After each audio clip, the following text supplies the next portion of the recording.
everyone, welcome to another episode of the Young Adult Book Chat.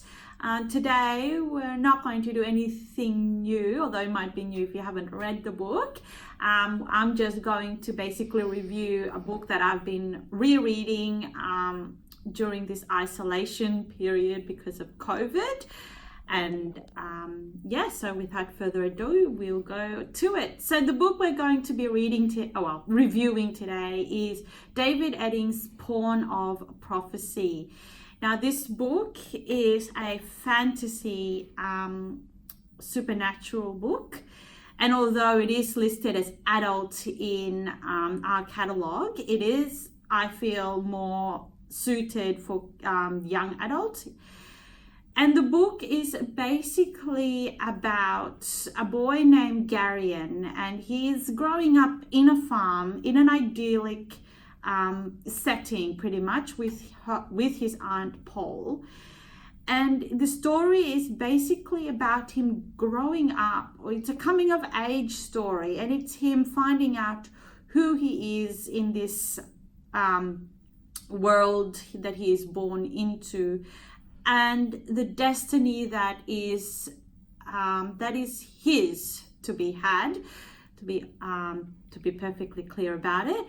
So we are introduced to him as a 14-year-old young man, and how his aunt Paul, who he calls his aunt Paul, takes him on a journey to discover his inheritance. Even though she isn't actually telling him who he really is, there are a lot of questions that Garion begins to develop during this journey. And the questions are basically who he is, who his parents are, and why is he doing what he's doing. And there are no clear explanation from his aunt Paul and from an old man who he knows, or who Garion knows as the storyteller, the old storyteller who comes to the farm every so often to tell stories. And basically his aunt and the old man, whom Garion calls Wolf, takes him out of his idyllic childhood and takes him away from, his innocent childhood, and basically plunges him into an adventure that is full of magic and full of danger.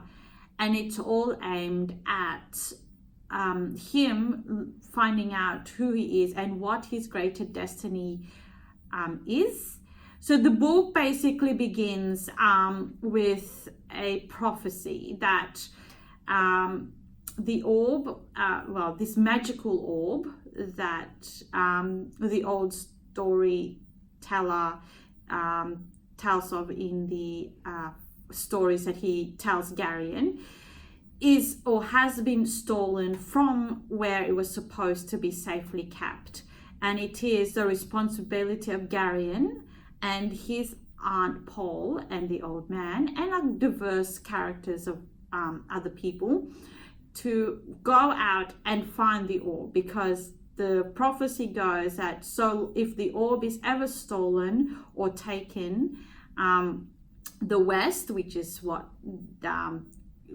Garion's home kingdom is called or located at, will be in danger from being overtaken by the Angarax, which is basically the East. So it's kind of, the world is divided into East and West, and the West is good and the East is evil, that sort of analogy.